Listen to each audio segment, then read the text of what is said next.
So recently, there has been news and allegations that a sex offender who operates a taxi is someone or a person of interest in a case involving teacher Danielle Anglin.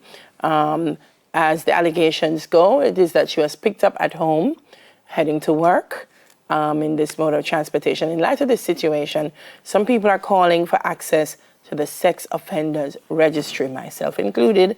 And joining us now to have this discussion is co-founder of E4Life, Joy Crawford. Good morning. Ms. Joy, good morning. Welcome. How are you? I'm good. I'm good. If that is so, what Delia just said, so what happens? Where do I go to find out whether this person is or this person isn't? How would the average Joe know about these things? All right. So if you go to the Department of Correction Services on the website, you will see the sex offender registry. So if you type that in, you will see information that comes up that tells us about this registry in Jamaica. It has a number of challenging things, though. It outlines, for example, when the registry was established, which would have been in Jamaica. We're looking at 2014. It tells us what governs it, the Sexual Offences Act, and it also tells us things that offenders on the registry are monitored for at least 10 years before they're eligible for termination or registration, and it tells us those things. But it doesn't tell you that Neville Bell is a sex offender? No, it doesn't. The other thing that is very problematic, it tells you who can access the information. So you want to know how to get there. It gives you a list. And this list also is very problematic. So it talks about, employers who need it for the work, or the police, or educators and stuff. One of the things that I find most troubling, though, is that it also says that the family members of the offender can have access to this registry.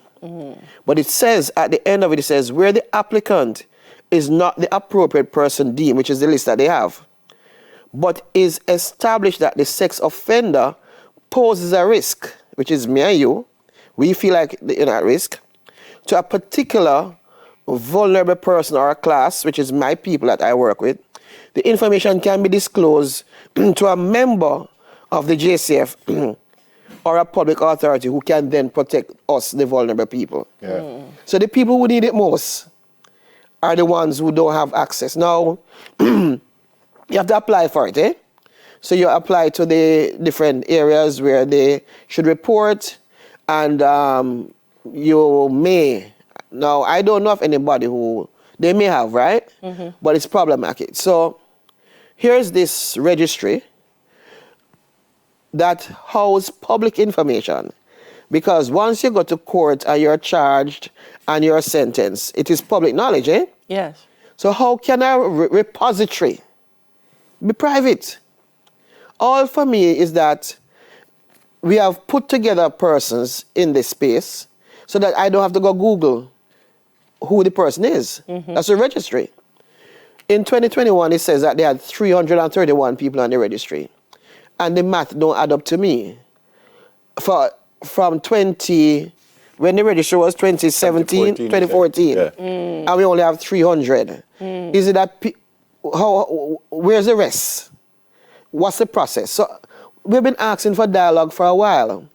There's just a lot of, misinformation. So I'm very concerned about this. Who would have the kind of, I would say, control over something like that? Who have you been dialoguing with? Well, it sits with the Ministry of Justice. I mean, I'm assuming, because I say it's on the website of the Correction Services.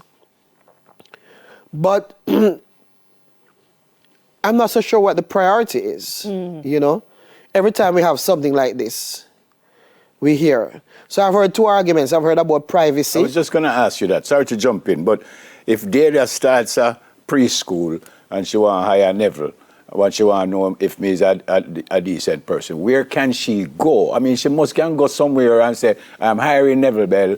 I want to know whether I'm a sex offender or not. So you make an application. To whom? To the Department of Correction Services. that have access or manages the And registry. they would tell Dela, say yes or no. I hope so. But if that is the But case, if it's then- only 331 people on it, then But not only that, so if she can find out, so why she can't find out about everybody else? If she can't find out, But not only that, what's the process? What's the length of time? Is it guaranteed?